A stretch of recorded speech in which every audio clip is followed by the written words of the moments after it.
Experiment Black Radio.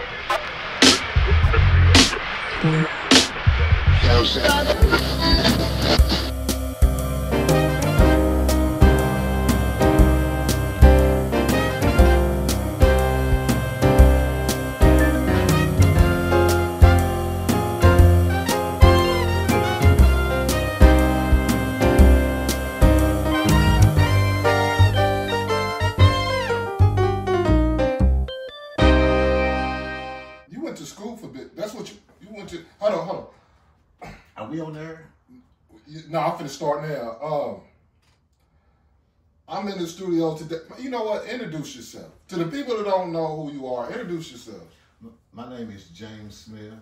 I was raised in Columbia, Missouri, and I am the business manager for Chump Change Band.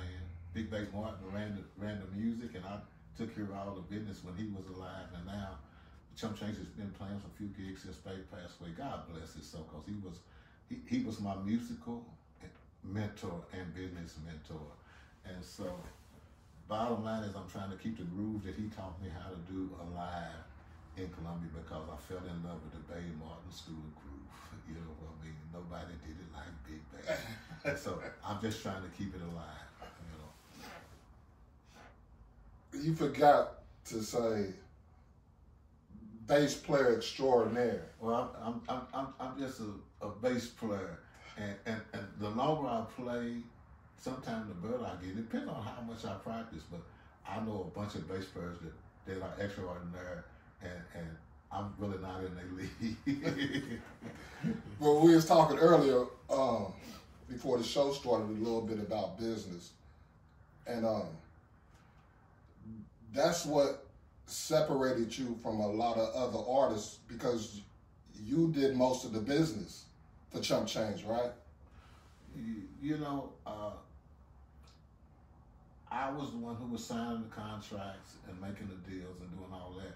But I really got really good at it, because Chump Change started in the 80s, and in 89 I ended up going to MU, and a brother named Clarence Wine got me into the business school over there. And when I told him I wanted to go to MU, he helped me to get to MU. Matter of fact, he gave me a scholarship once I made the dean's list the first, second semesters, that paid my way all the way through MU. And he made me one of his business scholars. So I did study business while I was in there, you know. I mean, I was a marketing major, but you had to study everything while you was there. You had to study business management and marketing. You had to take economic courses.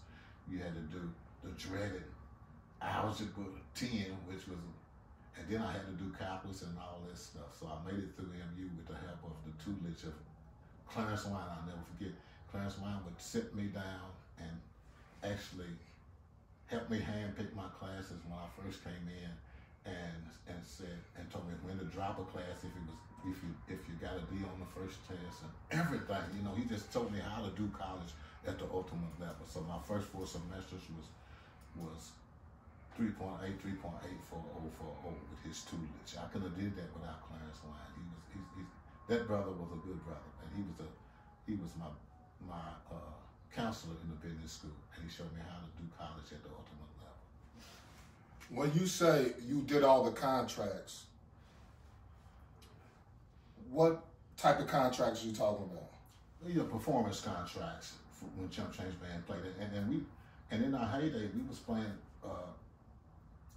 During the festival season, we was playing about a 9-state area up and down the highway, almost to Denver sometime, all up in the mountain towns, on in Nebraska, all through Kansas, down in Arkansas, you know, Springfield, Oklahoma. Oh man, we did. Can't even remember all the places we played at. Most of those concerts played from, the lowest ones would pay $1,500. The highest one would pay $3,500. And when did you learn the importance of doing contracts? Whenever you get, when we first start getting over $600 per performance, you know that whoever the entity is that hires you is turning this this money over to sending these 1099s to you.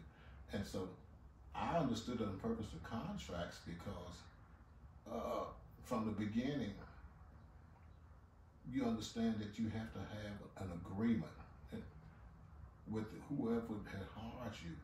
And so the contract wasn't no big deal. It just outlined what you had already talked about, so you have it on paper. Now, one time I did a gig with a venue here in Columbia, which I won't mention the name, it's so long ago, that we didn't have a contract, but we had a verbal agreement. And because certain people that he thought should have been in our band didn't show up, he refused to pay me all my money. I took him a small claims card. And I found out then, even a verbal agreement can stand up in small claims court. I won my case, but I was never able to collect my money from it. Now, I'm gonna tell you something funny. When I first started this business over 15 years ago, the first thing I did before I started this business is I rented a book, how to start a record company. And of course, that was like in the third paragraph, it started talking about the importance of contracts. So when I started my business, I just tried to do it all because it was really me. I just started with me. And I knew a lot about the technical side of the equipment, but I wasn't a master at running it. I had a guy come through, and this is when I had the business on Vanderbilt. Remember that? Remember I had the studio on Vanderbilt before I came here? I don't know if I remember that. Did I ever come over there? Maybe you didn't. When I first met you what I don't want to say the wrong name. You was talking about the over in Indian Hills. What you call it? The old blues, old school blues and barbecue. Old school blues and barbecue. And you was the first one that was doing it on what we call Juneteenth. You was the first one who started Juneteenth in Columbia. I remember that. Right. My brother. Appreciate and I thank that. you for that. And now everybody jumped on Juneteenth lately because they made it a national holiday. But you was doing it way back in the day. And Babe said you was following in the footsteps of your grandpa because your grandpa was a community man. You know. Yeah, right. Mr. Raymond Lindsay, who I'm talking about for those who know who he was, because he was always talking about community and black business. And at one time when me and Babe had Chump Change Band, I was playing with him. Mr. Lindsay had Lindsay's Green Lance, and he would let us come over and practice it. We would play for him once a week for free. And we learned a lot from Mr. Lindsay. He was always supporting anybody in black businesses that was doing stuff. And my brother, I'm gonna tell you, you followed in his footsteps with this music thing. I appreciate it. I appreciate it.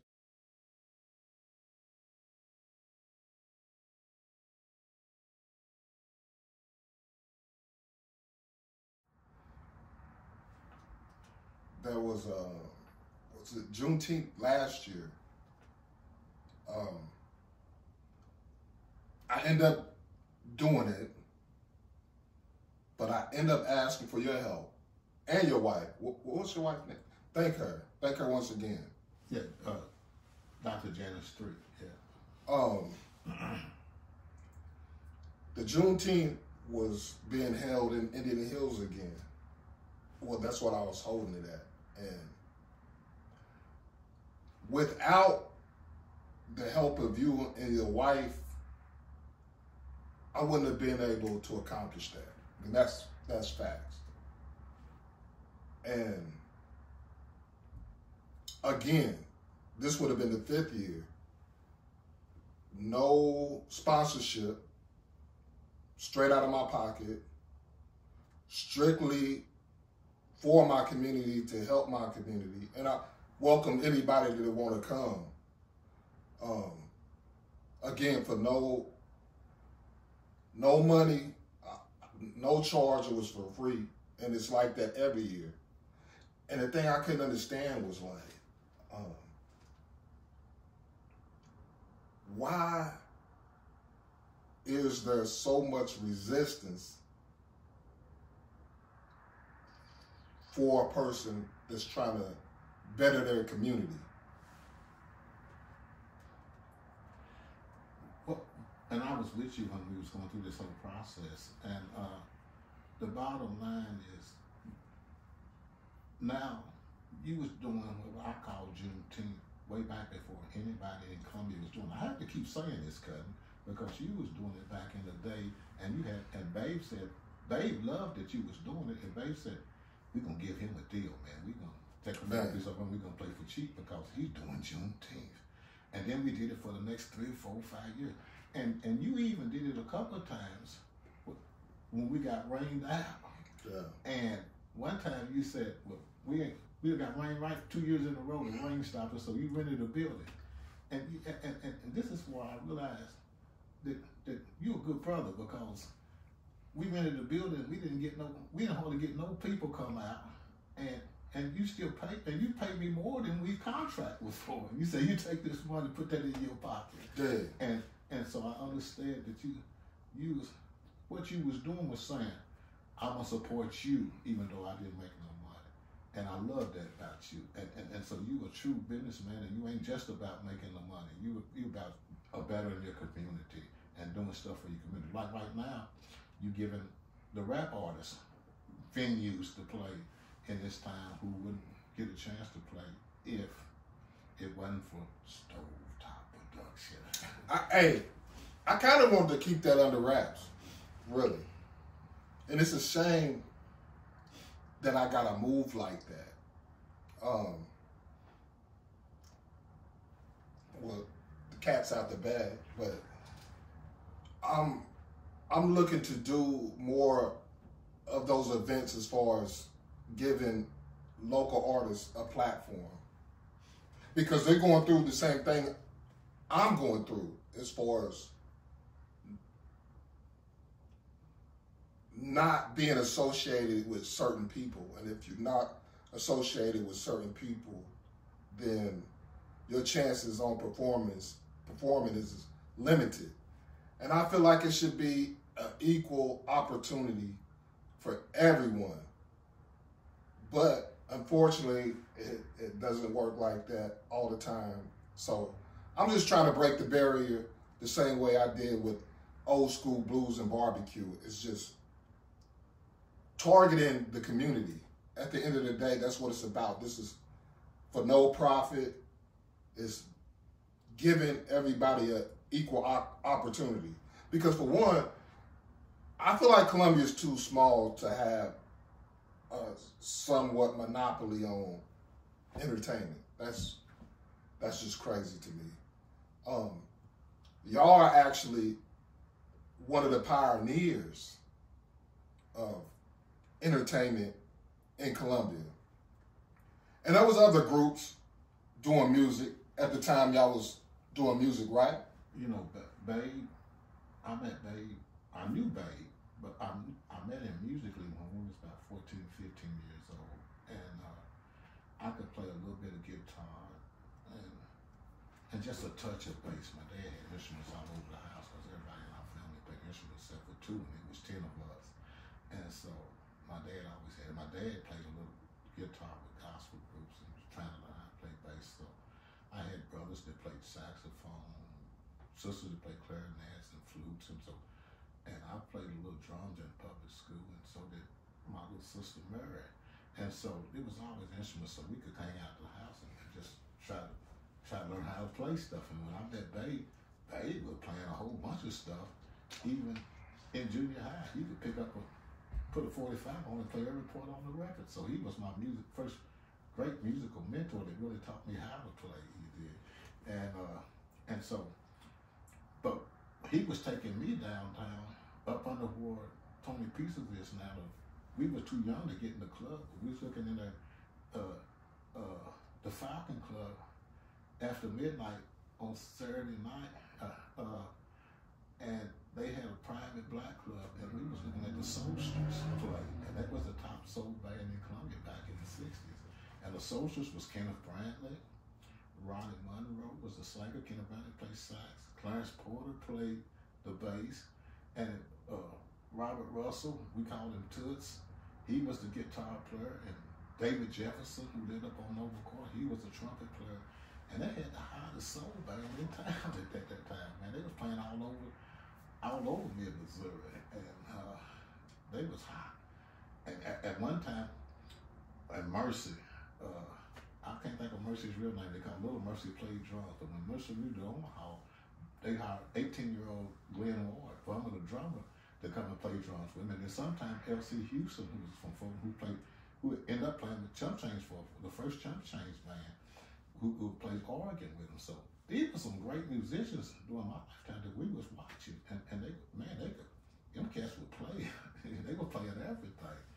And so later on in Chump Change, a lot of those people like L.C. played with us for a while. Kenneth Brantley played with us. Ronnie Monroe, who was the lead singer with the Soulsters, he ended up playing with Chump Change. And Ghetto Band back in the day. Ghetto Band came before Chump Change said. And we was doing top 40 soul back in those days. So it just did my heart good. I got to play with some of our musical heroes over the years. And Babe was the one who orchestrated all that. And all these people gyrated toward, so many musicians gyrated to play with Babe over the years, just because Babe knew more music off the top of his head without reading all the music. He was innovator of the music. And so I call it the Babe Martin School of Groove, man. Name some of the legendary groups that you and Babe played with. Babe played with everybody. I only played with Babe. But one of the groups that when you talk about legendary, you had to. Kenneth Brantley was telling me that because he was before our time. He was older than us, so he came here from Lincoln University and was playing with a bunch of groups around here, and I can't hardly remember all of their names. We had to get, but he came here from St. Louis to go to Lincoln back in the 60s, and he started coming to Columbia. But I had a cousin that I never met. He got killed before I really met him, named Little Frankie Williams. And Little Frankie Williams, he at 8 or 9 years old, they say he played on Ted Mack amateur hour, playing the vibes, and he could play every instrument. And so Kenneth told me that he got to Columbia because Little Frankie was coming to Lincoln when he was going to Lincoln back in the 60s and playing gigs, and he would ride to Columbia with Little Frankie. He's the first one who ever brought him to Columbia. But he was a hell of an artist back in the day that I never got to hear him play, and he was one of my kinfolk on my grandma's side. But he got killed in the car wreck before I ever heard him play. He could play every instrument, they say. Y'all shared the stage with B.B. King before, right? Babe opened up for B.B. King. I wasn't playing with Babe at that time. It was a version of a ghetto band that I never played with, and so, but he opened up for B.B. King, and and him and B.B. became good friends. But I heard through the grapevine that B.B. said, "At Martin, boy, play too hard. He ain't gonna open up for me no more." and so two great blues players that Babe played with so hard that they would let us open up for him no more. And one was B.B. King and the other was Buddy Guy. With who? Buddy Guy. He played with Buddy Guy? We opened up for him. Really? Our band opened up for him. At B.B. King, I wasn't with Babe, but that was at Jesse Hall, and neither one of them let us open up for him. But B.B. and Babe become close friends, but they wouldn't open up. Now Albert King, we played at Jesse Hall with him, and Babe come up with that power groove where he's playing hard and loud, and I like Albert. We talked to him before the show. And Kenneth used to play with Albert back in the day when he was young, so we had a good conversation with Albert. And him and Babe talked a long time because they both played the same way, upside down, left-handed. You know what I mean? But Albert said, "Y'all came on with that power groove. I'm gonna show you how to conquer this." So he come on and had to turn the PAs, had to turn down the music real soft. He come on with this soft groove. He said the counter to the power. Right. And then he brought it up gradually. He said, so he was an old pro at the game, you know. What about the Mr. McBride. Joe McBride, born in Fulton, lived in Columbia for a while. When we had Ghetto Band, Joe was blind since he was 9 months old, and Joe would always, when I first met him, during the school year, he always went for the school. He went to the school for the blind in St. Louis year round. Then he'd come home with his family, finally moved to Columbia. But sometimes Babe would have me, when we had Ghetto Band, he would have me go up, a couple times he had me go up to St. Louis and pick up Joe and bring him back to play with us. And Joe was one of these great musicians, man, that, you know how most people learn songs? Joe learned whole albums when he was young, when he was a teenager. I say, Joe, you know such and such a song? And Joe say, what album is it on? Because he would learn the whole album, you know what I mean? And Joe, I mean, one time I drove up when we had Ghetto Band, and we went and got Joe, and we come down here and play, and that's when we had Ghetto Band with Jonathan Gentry was singing a whole lot of Earth, Wind and Fire, and Eddie Kendricks and stuff. He was a track runner at MU, and then Denise Stillings was our lead vocal singer. She was singing everything from Chaka Khan to Emotions to Natalie Cole and all that. That was a soul band. Well, she was from Columbia. She was really from Rocheport, Missouri, but she was one of the first black Golden Girls at MU on the cheerleading squad back in the day when she went to MU. That's when we met her, and but she sung a whole lot of stuff and we was doing soul music, and then we had this guy named Alex Washington who went with Lincoln when the band that he was playing with at Lincoln, he came and started playing with us, and he was doing all the Al Green stuff and sometimes he had some original songs he had wrote. I still stay in contact with him. Matter of fact, he came down when we did the tribute to Babe at the Blue Note on Babe's birthday after he passed away. He flew all the way in from San Diego and did a show with us when we did that Columbia tribute to Babe Martin. And also Daryl Turner, our drummer, when we did a tribute to Babe, Daryl Turner's our drummer from Fayette, but his brother, who was one of the biggest Front Street names in Vegas, Earl Turner Jr., look him up if you haven't heard of him. He's been in Vegas for probably 20 years, and for a while he was in New Orleans too, and he came in and played that dedication, Columbia Salute to Babe Martin, because he played with Babe in the 70s before he moved to Vegas, and so everybody recognized Babe's talent. I've been on the road with Babe so long that Babe was all the stars. I mean, Pine Top Perkins, Luther Allison, Bernard Allison, they would all the stars would call Babe up to play with them, all the blues stars. One time we was in, played the blues festival in Quincy, Illinois. Me and Babe came through there, and we seen on the poster, we played that Sunday, and Babe said, man, Michael Burks played last night. I knew he was up there, we'd come up early. And Michael Burks works out in the hotel when we get to the hotel, and said, you Babe Martin, ain't you? They said, yeah. And he said, man, you done played with all my cousins. And they told me about you. And they said, well, who are your cousins? And he said, Luther Allison, Bernard Allison, and Larry McCray. They said, yeah, I done jammed with all of them. He said, well, I'm going to play you. I stayed to play with you. And he played the whole show with us up there in Quincy that day. What's your most memorable moment with Babe? They was all memorable.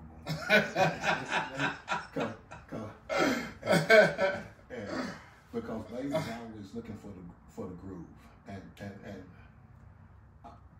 Jake Hansen, the drummer that played with us, Babe named called it off a song one day, and he didn't count it off. Babe said, we're gonna play this song, and Jake started it out where we usually play it at, and Babe was like chink chink chink, telling him he wanted to play it faster. And he said, I wonder why Babe wanted to speed it up. So, but he said when he got the song to the tempo where Babe wanted, he said it felt so good that he knew why Babe wanted it. So I always call it the Babe Martin School of Groove, because Babe was looking for the groove every time. And sometimes he was not looking for the same groove we did it in the last time. He was whatever the groove he felt at that time. He was looking for that groove. And then if you got to the groove where he wanted it at, then he was gonna throw some other stuff on top of it because he wasn't playing just guitar parts on that guitar. He was playing horn parts, keyboard parts, and everything on that guitar. And if you wasn't playing the part he wanted to play, he started playing the part he wants you to play. Right. He was just a musical genius, man. And I can't say enough about Babe Martin and what he was to this community and all up and down the highway. He got this recognition from all the people, all the famous blues players were calling him. I remember me and Babe and my dad, we went to Memphis in May one year, 96 or 97, I think we went. And Larry McCray was playing at Blues Alley. And Larry called Babe up to jam with him. Babe was jamming. And then all of a sudden Luther Allison walked in and hit the stage. I'm so mad at myself. I still got the article at home about this great jam session featuring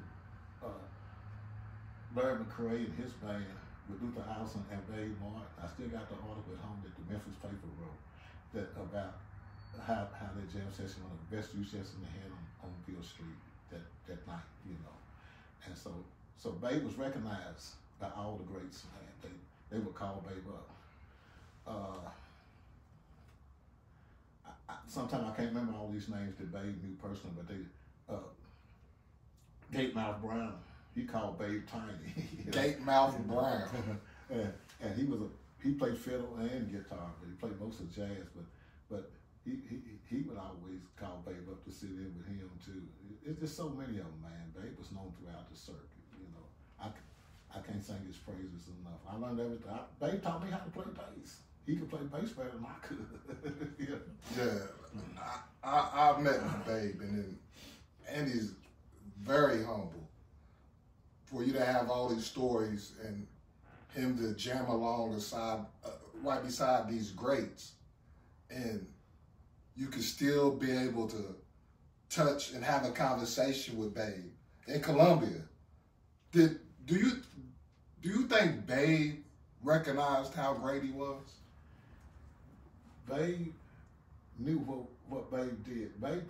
Pete Scoble said, Babe do these head arrangements. And he said, I said, what you mean head arrangement? He said, you get into a groove, then he'll take you to another atmosphere with the groove. You know, I mean, Babe was just making it up as he go. Babe was just, he loved to jam. He loved to jam. And I've never met another musician who loved to jam as much as Babe. He said, all right, he didn't want to just copy a song. If he was playing something after song, Babe said, let's take it to the next level. You know what I mean? You know, and so he always was trying to take it someplace else. At one time we didn't have no keyboard player before we got Pete Scoble. Babe brought a guitar synthesizer and went and got some organ tracks and was playing it on guitar. You know, Babe was just an innovator of the music, man. He loved the groove. You know, and even when I go do these Chuck Chain band gigs now, I'm looking for that same groove that Babe had. I want to be a groove band because Babe taught us the groove band stuff. That means you stretch out and you do extended solos and all that stuff. I learned all that stuff from playing with Babe Martin, you know. And Babe would say, come on, what we going to take it to? What we going to take it? Just take it to the next level, he said. The bands you playing with now, how long you been performing? I'm just a bass player. I'm not. See, you try to be so humble, man. And I'm just a little bit above average bass player. You know what I mean? And sometimes I'm below average, depending on how much I'm practicing. You know what I mean? Because you got to keep your chops up. But the bottom line is, one of the first bands we had that Babe taught me and took us out in public was called Us. I think me and Babe we couldn't even, we were about 14, 15 years old. And this cat named Roger Logan, who was 2 years older than us, was the drummer, and he started the group. And his brother Larry Logan played keyboards with us. And that's when I first started performing, back when we were about 14, 15 years old, you know. People, we played a talent show in Folk way back in the day when we was only 15. We couldn't even drive to go to the talent show. And Cranston Van Bruin, I got to bring that name because he was playing drums with us then, Cranston Van Bruin. And me and Babe and Carl Washington, singer extraordinary. He only sings in church most of the time now. But he was our lead singer. And Michael Thornton, Roy Lee Gross and Robert Stevenson, Hopper and Hers brother. They was the background vocals, and we did this talent show. This first time we really came out and did something that was big. We went to this talent show at the old Carver High School, and when we first come up on stage, I had this little band, electric bass, and we didn't have the prettiest guitar stuff, and they started laughing when we come up on stage. But when Carl Washington started singing that "Born to Love You" by the Temptations, was hitting all them high notes, and he did Spider Turner's version of "Stand By Me" and hitting them high notes, and we got a standing applause before we left that stage. Oh, really? Yeah, because they thought, look at them, they got the little look like little instruments that was old and everything. But that was guess who gave us a ride? Because we couldn't drive. Guess who gave us a ride? We know him as Reverend Ballinger now, but back in the day, he was David Field. And they were so happy about we was going to this talent show that we didn't have no way to get there. Him and Ronnie Thornton put us in their car with our equipment and drove us up to Fort. and Dave Field would drive real fast, and so we kind of scared to ride with Dave Field because he had that GTO and he was running hard. But we had a great time, and they drove us back. They drove us up there because they knew that we had a good time. And we only got to do about 2 or 3 songs, but we turned it out. And go up to high school, a black talent show. Who you said was the lead singer? Carl Washington, Genie, we called him. He's still alive now. He only mostly sings in church now. He only does gospel music. So he pulled an Eddie Kane. He pulled a 5-heartbeat move on him. His range was so high. He would just start hitting. We did that Spider Turner version of Mike Henry. And he hit the high notes and could hold it for a long time. Is that right? I'll never forget that. That was one of the first performances that we did one time they brought us down to Jim's radio station where we used to go and listen to Kenneth Nim and look through the window. And one time Kenneth Nim didn't show up, the Socials didn't show up, and Bloch said, Dave Martin and the Smith boy got a band, so and Carl Washington sang with us then. And they brought us down, that same group I'm talking about. They brought us down to Jim Riff Station, went over at 12:30 at night, and my dad and my uncle Mayo Mitchell was in town from Topeka. And Bloch said, well, y'all come down and look out for them, because they didn't open till 12:30. We played about 4 in the morning. And so we went down there and did our little set down there because they didn't have the band. The Socials was playing out of town. They got down too late, and so we had a good time. And that was one of our first public gigs.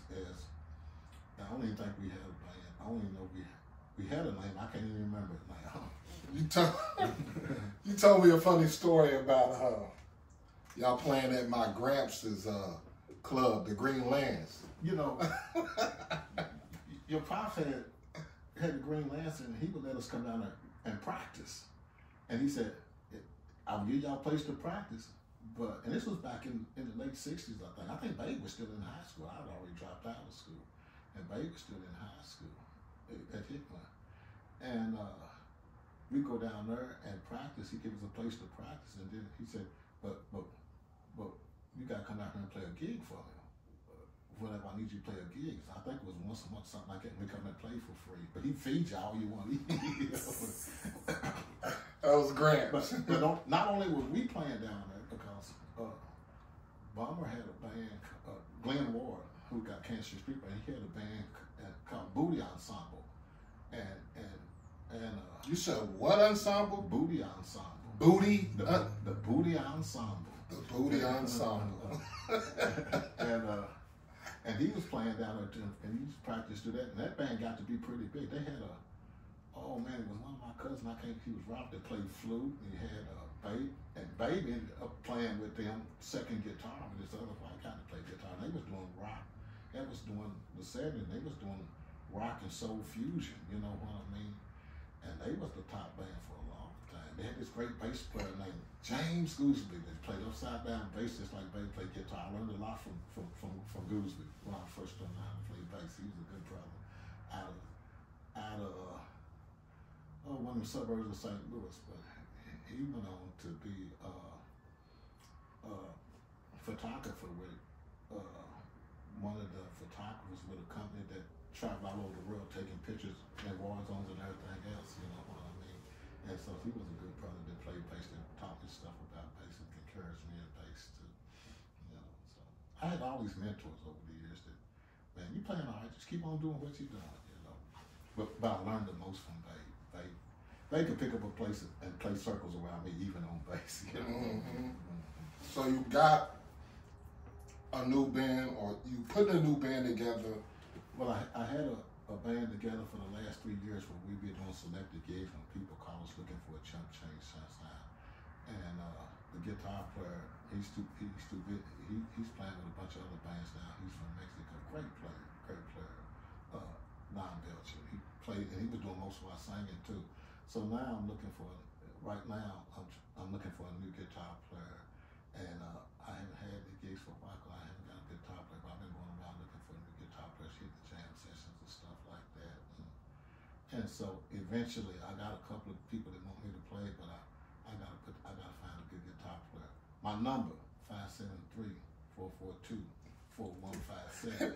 If you can play soul guitar and solo and like to do jazz, soul and blues, give me a ring. 573-442-4157. Leave me a message and tell me why you called me. Thank you. Hey, y'all hear that? So out there, if y'all know how to play guitar, my man's looking for a guitar player, legendary, chump change band. So yeah. You ever thought about doing radio, man? You got the voice for it. Somebody else told me that sometime, but this voice just comes out when it wants to. Dig that. Yeah. So, anything up and coming? Also, make sure y'all pick up them CDs. You got 2 albums available online. Live at the Blue Note. Live at the Blue Note and Ain't It Funny. Ain't It Funny's got it's the only recording we got with Ronnie Monroe doing Ain't It Funny. We dedicated it to Ronnie after he passed away, where he's doing Ain't It Funny How Time Slips Away.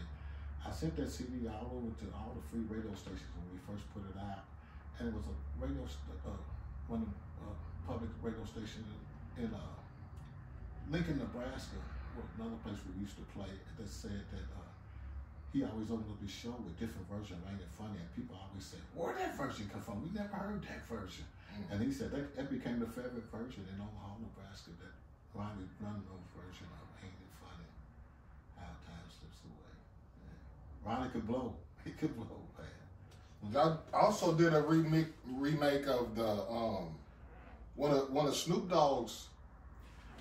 No, Babe did a blues version of Snoop Dogg on that Ain't It Funny CD. He just said that he played the blues version of You Don't Love Me Baby, You Just Love My Doggy Style. He did a blues version.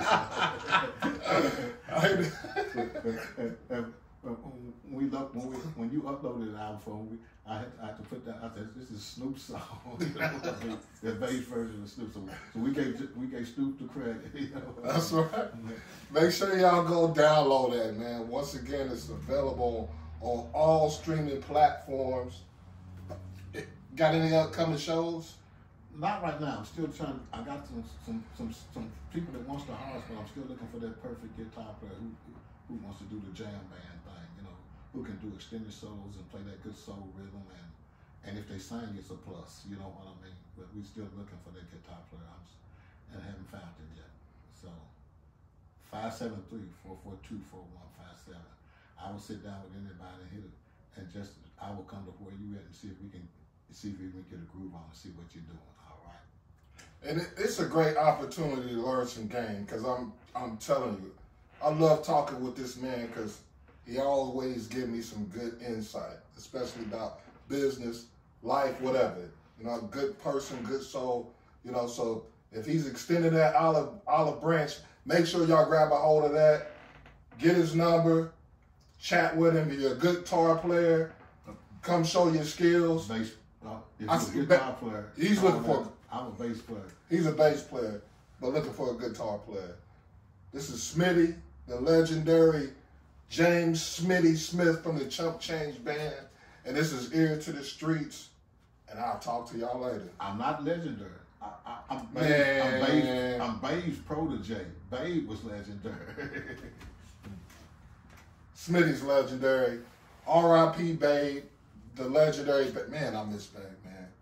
Everybody miss Babe, man. Babe could tell a story like nobody could tell a story, cause he always had a good story to tell. You see that was the last thing y'all did, right? That was over at the the tribute. The tribute was at the Blue Note. That was that the last? Was that the last time Babe performed? Babe, that was when. Salute to Babe Martin. This was after Babe had passed away. Yeah, okay. And everybody came to that show. People came. They flew in from Vegas and Las Vegas, and even Emery came up. Who used to sing with us. Emery Lovett, who used to sing with Chump Change. She even came in from, I don't know where she came in from Mississippi or someplace, and did that gig with us. So yeah, everybody came in to celebrate Babe. Earl Turner Jr., like I said, came in from Vegas to do it, and so. That was a great time. When y'all gonna do that? Y'all got to do that again, bro. Y'all got to do that again. Well, you know, back in the day, we had a hookup with the venue at the Blue Note. Now, they done changed hands a couple of times, so it's kind of hard to. I haven't made that connection with the new management yet. They're not as user friendly as the old people that had Blue Note were. You know. So you have ran into that problem. That's what I was talking about earlier on in the show. So you have ran into that problem. I don't think either Mojos are. I think we found out when we was down to Oil Street the other day that they're not locally owned anymore. So Richard King always gave us a chance up there. And then I was dealing with Pat Kay when he was managing it. But after they left, I don't know who the management is, but it's a hard. I know that some people that got an insight into it, and I need to kind of hook up with him to try to figure out what's going on. Yeah, that's the next move, and I'll save that for later. That's some personal thing. But yeah, we need to work on that, bro. Because I got some ideas, some things I want to do. And that was one of them to do. Y'all got to do another show, another tribute. It's long to, what is it, 2019? What is that? Yeah, that was 2019. Oh, it's long overdue. That's long overdue. Yeah, that's long overdue. And so, you know, in the last 3 years, I did many gigs, and most of the gigs I have done was people calling me looking for the Chump Change band, because I still got the Chump Change number. That's at 442-4157. It's my landline. I'll probably never get rid of it, because I'm going to tell you a story.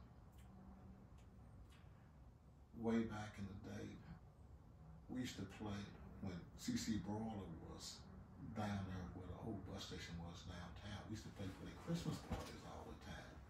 And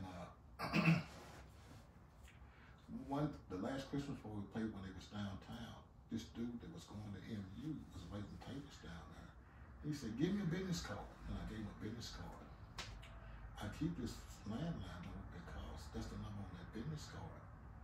8 years later, he called me from Highland Park, Illinois, and said, "Is Chump Change band still playing, babe? Still live?" And I said, "Yeah, we still playing it." And he said, "I always said since I heard y'all down there," and Emery was with us on that gig, "when I heard y'all down there at C.C. Brawler, that if I ever get married, I want Chump Change to play my wedding reception." He called me 8 years later off that business card and said, "How much would it cost to come to Highland Park, Illinois and play my wedding reception at Exmoor Country Club?"